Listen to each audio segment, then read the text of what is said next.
Gambar apa itu, Pak? Ini gambar sperma nih, Jan. Kamu lihat. Sperma kamu kayak gini nih. Kayak anak kecebong. Ya, iya, ini cari telur. Jadi tergantung pembesarannya, ini 40 kali.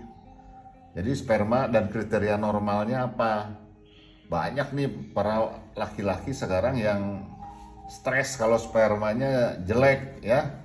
Ini terutama pada orang-orang yang goes juga hati-hati loh sperma kamu itu, karena testis nggak boleh, temperaturnya harus terjaga ya, terjaga. Nah hati-hati, yang goesnya bener-bener maniak mesti agak hati-hati juga. Nah ini bentuk sperma, ini sperma yang normal bisa kelihatan, dia akan larinya wah cepet gitu ya, cepet dan lurus. Ini ada sperma yang mabok, lihat tuh. Wah, tripping nih Jan. Tuh, ini sperma yang mabok nih, yang tadi dari sini nih. Tuh, ceret. Ya, kita lihat sperma yang mabok lagi gitu, Mbak. Ini kesini. Biasanya jelek. Jadi sperma itu terdiri dari kepala yang masuk ke dalam. Jadi reproduksi itu bagian kepalanya, ekornya itu putus. Begitu ovulasi, ekornya itu putus ya, begitu dia bersatu.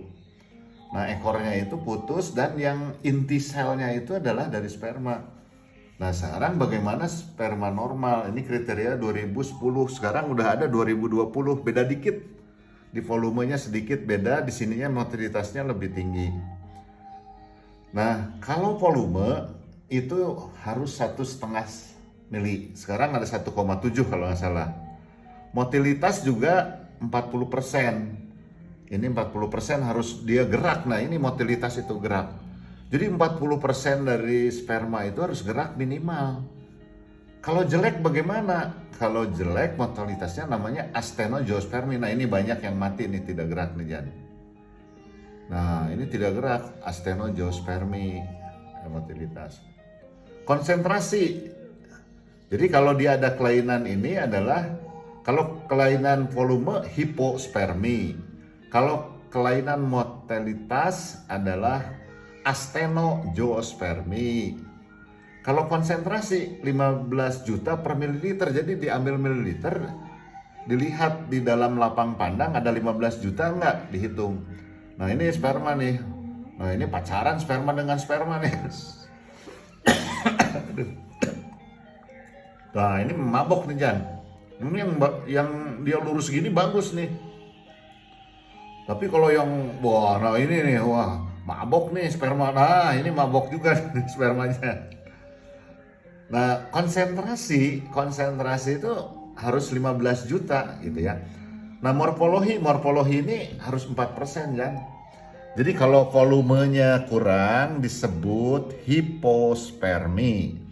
Kalau motilitasnya kurang dari 40% atau 2020 42%, ini adalah apa? Astenozoospermi. Kalau konsentrasinya kurang dari 15 juta per mililiter, itu adalah oligozoospermi. Kalau morfologinya kurang dari 4%, ini yang banyak kelainan. Morfologi kalau kita periksa tuh nggak semua normal. Sebagian besar abnormal. Hanya 4% lah yang morfologinya harus normal, jadi di atas 4%. Ini namanya teratozoospermi.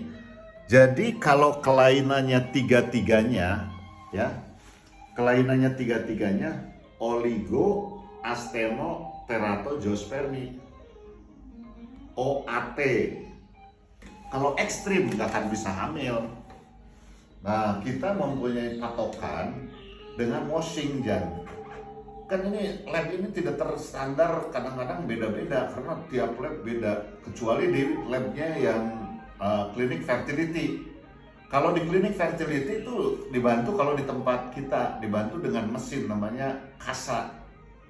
Nah itu pemeriksaannya akurat, selain oleh mesin diwarnai juga oleh manusia gitu ya, dilihat di cross check ya. Nah ini Jan. Nah ini sperma tadi hasil washing kita masukkan nih. Kalau bayi tabung ya. Kalau misalnya yang tidak bayi tabung juga dia masuk sendiri. Jadi sperma itu kalau misalnya ngebayi tabung ini ada 10.000, 20.000 ngelilingi sel telur. Satu masuk udah, jadi yang lain nggak bisa masuk, asal satu masuk bisa masuk. Ini fertilisasi dengan ITSI. Nah, tandanya mana? 16-20 jam setelah itu bisa kelihatan 2 PN. Jadi ini adalah fertilisasi, tanda fertilisasi ada 2 pronukleus. Berarti ini dari sperma, ini dari sel telur, intinya bersatu. Ini sifat orang. Jadi sifat orang tuh 50% wanita, 50% laki-laki. Nah, hari kedua biasanya kita cek blastomernya ada berapa? Harusnya 4 sel, ya. Nih orang-orang bayi tabung biasanya tahu. Nah, hari kedua atau hari ketiga, kalau hari kedua bagus, hari ketiga kita tanam. Kalau misalnya embrionya kurang dari 5 atau dari 6, tergantung labnya sih. Ya kalau kita sih ambil patokan, kalau di sini 6 bagus, kita lanjutkan pada hari kelima blastosis. Ini adalah yang paling baik. Saya sering posting nih di sini blastosis ya. Jadi teman-teman, Anda harus mengetahui anatomi dari wanita, ya, organ seks dan reproduksi wanita, dan harus mengetahui juga organ reproduksi laki-laki, ya, agar kalian sehat reproduksinya. Salam reproduksi sehat. Selamat pagi. Kita, olahraga masih capek, Jan, nggak usah olahraga lah hari ini. Istirahat dulu. Karena kita juga mau ngaji, sekarang mau ambil sel telur jam 7. Habis itu pemantauan banyak, habis itu langsung uji lagi. Mungkin di rumah saja lah karena capek. Makasih ya.